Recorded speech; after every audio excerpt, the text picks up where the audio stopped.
We are. Good morning. Monday the 15th of July. Well, not such a good day, is it? A study and show today. With all the hard work that everybody puts in, well, in all these things, but you say study and show is one of our special one-day shows, and it normally gets a lot of people. But I'd like to think that the rain is going to ease up a bit for them today so that they can have a successful day. So, anyway, I hope everybody's all right, staying safe, and keep smiling. Now, I got some birthdays here today. Of course, there's Dee Allen today. It's her birthday today. Happy birthday to you, Dee. And of course, Tony Balt, a mate of mine there. Happy birthday to you, boy. You're getting on there now, Tone. You're catching me up, I think. And anyhow, tomorrow is Barbara James, our dear friend of ours, well, our relation, really. Barbara James is her birthday tomorrow. And then there's Barbara Waldron's on Wednesday. It's her birthday then. So happy birthday to everybody there. And we'll all have lovely times. Now, I just want to apologise as well. I think that I put that photo on last week and I called it Cozy Calf. Yeah, I knew I'm born and bred here. I know it was Cove Calf, but we used to call it as a nickname, Cozy Calf, because it was fantastic over there. But it, I didn't do that to mislead anybody. It is Cove Calf. We know Cozy Calf's in Copperhouse.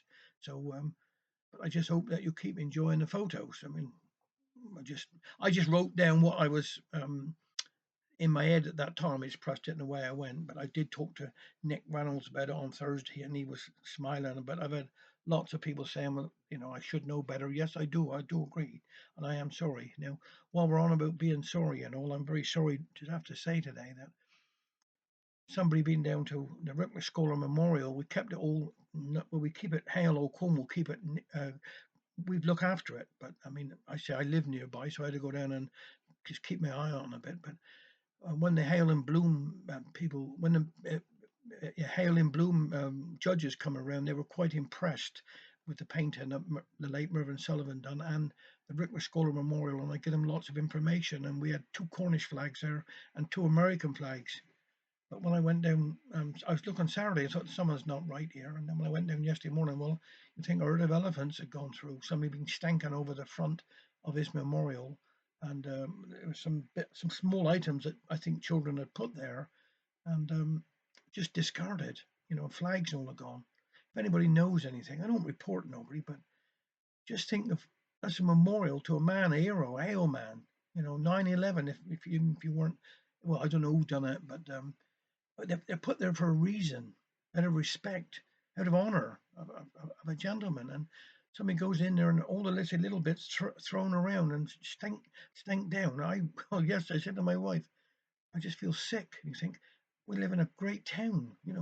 And he saved 2,700 lives. He could have come out, but he didn't. He went back in again to make sure that everybody was out, and because they never found anything of him, and this is a memorial to him, and we need to honor him and keep it but clean and tidy. If you were listening to me and you think, well, I'm sorry, I didn't mean to, well, just bring them back or put them somewhere where people can pick them up and put them back on his memorial.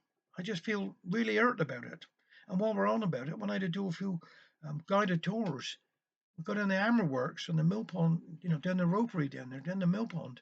They building's been there 250 years as historical heritage. And now people are putting graffiti on them. You might have talents, but do it somewhere else. Don't destroy what we've got left because we're a great town and everybody pulls together. And yeah, I just feel upset about it today. I am sorry about that, but got so much for Rick and for Hale and everything else, and you know, there is no need of none of it really. Anyway, I'm going to say no more. But I got to say about I have got to say something. There's a summer art craft today at St Alwyn's from Wednesday, Thursday, Friday, Saturday. It's summer art craft fair, St Alwyn's Church, 11 o'clock till 4, and it's teas and coffee, etc. And go there, and so that's this week. And then also on Saturday is my niece is coming all the way down from Chichester. She's going to be singing. It's a local girl, of course, Kira from Garrick. Well, her dad is my brother, and she's coming home to sing to us all in St Owen's. It's free entry, I mean, donations be welcome, of course, but it is free entry. So, um, come along. 7:30 in the evening is when we're going to start. Big cup of tea and all, and we'll organise the bits and pieces for her. But it's going to be a pleasure to listen to her. Fantastic voice.